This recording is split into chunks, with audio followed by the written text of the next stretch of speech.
Madame, Monsieur, bonjour et bienvenue à cette chronique business.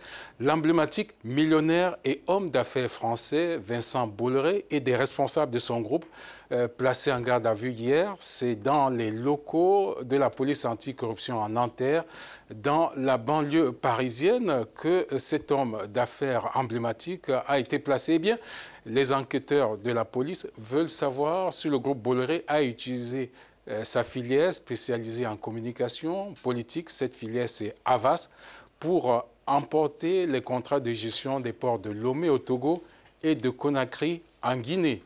Évidemment, le groupe Bolloré, dans un communiqué, a nié ces accusations. Donc, voilà les faits, Barbara.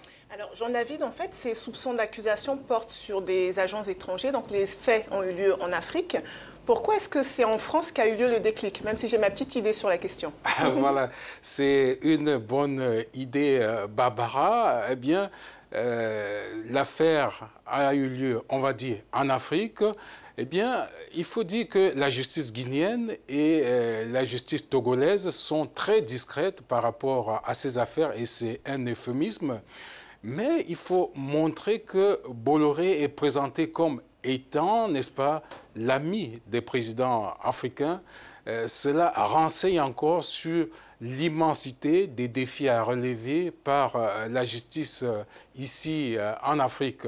Donc il est présenté comme étant l'ami des présidents africains. Mais il faut dire qu'en Afrique, la société civile a quand même été active.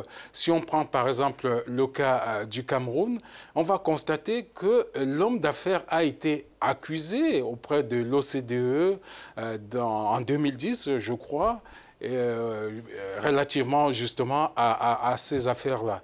Donc la société civile africaine essaie de faire ce qu'elle peut faire. Et on va également relever que ce n'est pas facile pour quelqu'un qui est présenté comme étant l'ami des présidents, Barbara. Et il faut également dire que Vincent Bolloré est assez offensif. Il y a comme une espèce d'intimidation vis-à-vis de tous les journalistes qui essaient de s'intéresser à son groupe. Et les affaires sont légion actuellement, qui mettent aux prises Vincent Bolloré à beaucoup de journalistes. C'est le cas de le dire, Linette. Oui, Jean-David, nous parlons économie. Quel est l'impact des pratiques comme la corruption sur l'économie dans le continent africain?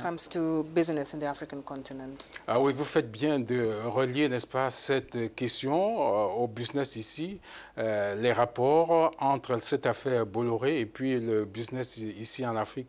Bon, il faut également dire que le climat des affaires, c'est un reproche qu'on fait régulièrement aux nations africaines d'avoir un climat des affaires qui n'est pas propice, n'est-ce pas, au développement du business. La Banque mondiale le reproche assez régulièrement.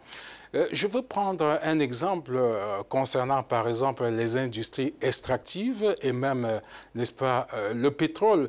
Eh bien, c'est des industries qui demandent beaucoup de moyens, des investissements, n'est-ce pas, assez lourds. Entre la phase, par exemple, d'exploration d'une mine jusqu'à l'exploitation, il faut au minimum 8 ans.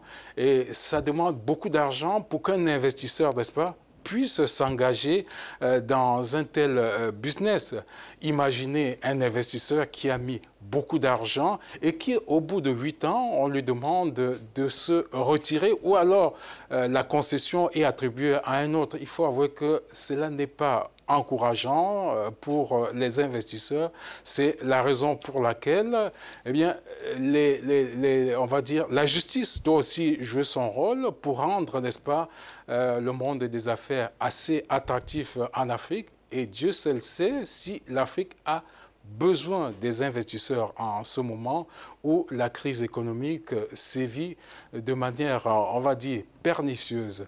Donc, c'est la fin de cette chronique business qui était consacrée à la nécessité d'assainir le climat des affaires en Afrique au regard de la garde à vue de Vincent Bolloré, l'emblématique millionnaire français qui, on le disait, a été mis en garde à vue hier en Nanterre, en France.